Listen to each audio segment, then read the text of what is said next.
बड़नगर में राजेंद्र सिंह सोलंकी के निर्दलीय प्रत्याशी के रूप में चुनाव लड़ने के लिए नामांकन रैली निकाली, जिसमें उनके हजारों समर्थक शामिल हुए। सोलंकी को कुछ समय पहले कांग्रेस पार्टी ने अपना प्रत्याशी घोषित किया था, लेकिन बाद में बिना कोई कारण बताए पार्टी ने उनके स्थान पर क्षेत्र के विधायक मुरली मोरवाल को अपना प्रत्याशी बना दिया। मध्य प्रदेश विधानसभा चुनाव के परिणाम 3 दिसंबर 2023 को आएंगे। उनमें भले ही उज्जैन की बड़नगर विधानसभा सीट से कोई भी प्रत्याशी जीते या हारे, लेकिन यहां निकली निर्दलीय प्रत्याशी के नामांकन रैली ने दोनों ही पार्टी के प्रत्याशियों को गहरी चिंता में डाल दिया, क्योंकि इस प्रत्याशी की रैली में हजारों समर्थक पहुंचे थे।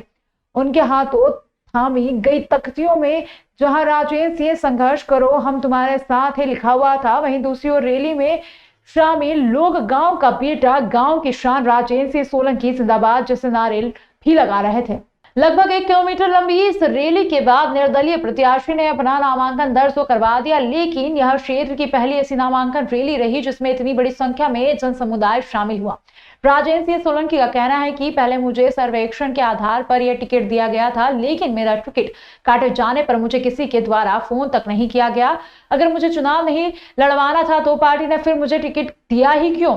उन्होंने कहा कि मेरा टिकट काटे जाने से कई लोगों की भावनाएं आहत हुई है, उनके सम्मान के लिए मैंने चुनाव के लिए नामांकन दर्ज करवा दिया है। मेरे पास जनता का अपार समर्थन है और चुनाव में मुझे ही विजय हासिल होगी। आम सभा में पहुंचे तीनों करनी सेना के प्रमुख निर्दलीय प्रत्याशी राजेंद्र सिंह सोलंकी की नामांकन रैली के पहले मधुबन गार्डन में आम सभा भी आयोजित की गई। उसमें करनी सेना के प्रमुख जीवन सिंह शेरपुर, राष्ट्रीय करनी सेना के प्रमुख शिव प्रताप सिंह और करनी सेना मूल के प्रदेश अध्यक्ष अनुराग सिंह शामिल थे। उन्होंने राजेंद्र सिंह सोलंकी को अपना समर्थन दिया, साथ ही कहा कि तानाशाहों के खिलाफ हम सत्य की विजय करवाएंगे। हम सब एक हैं। कोई भी राजनीतिक पार्टी जब तानाशाह होती है तो आप जैसी भीड़ और सड़कों पर जैसी जनता दिखाई दे रही है, कुछ ऐसा ही होता है। करनी सेना के प्रमुख जीवन सिंह शेरपुर ने तो यहां तक कह दिया कि आप सभी राजेंद्र सिंह सोलंकी को अपना समर्थन दीजिए, क्योंकि जहां उनका पसीना गिरेगा यह समझना वहां मेरा खून गिर रहा है। इस आम सभा के बाद निकली नामांकन रैली में पूर्व विधायक वीरेंद्र सिंह सिसोदिया, पूर्व जिला पंचायत अध्यक्ष महेश पटेल, पूर्व जिला पंचायत अध्यक्ष करण कुमारिया, जिला पंचायत सदस्य बालू सिंह पटेल, जिला पंचायत के पूर्व सदस्य ईश्वर सिंह के साथ ही हजारों की संख्या में क्षेत्रवासी मौजूद रहे।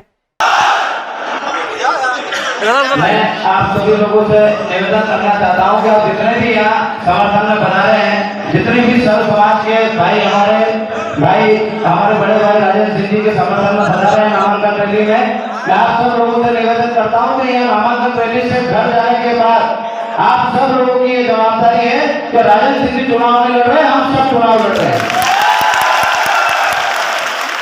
चुनाव लड़ेंगे। पहली तो प्राथमिकता ये है कि बी फार्म ही हमको मिलेगा, क्योंकि हमने पूर्णतः ऊपर सब जानकारी दे दी है कि क्या स्थिति है। मजदूर करके लाने पड़ना है सामने वाले को, 500-500 रुपये में पेट लावत से मजदूर करके लाए रहे। हमारे पास ऐसी स्थिति नहीं थी। हमारे केवल प्रेम और निस्वार्थ भाव से सब लोग यहाँ पधारे थे और वो मजदूर करके आए, ये फ़र्क है। और उसके बाद कांग्रेस पार्टी का जो निर्णय हो, मोरवाल जी द्वारा किया जा रहा है कि मेरा छोटा भाई है, ये आप तो 8 दिन पहले बोलते तो एक अलग विषय था, अब तो कुछ अलग बात हो गई है। आपने कितने ग्रामीण दौरे कर लिए थे चुनाव? मैंने 30 गांव के दौरे कर लिए लगभग। सामग्री पूरी छपवा ली थी हमने।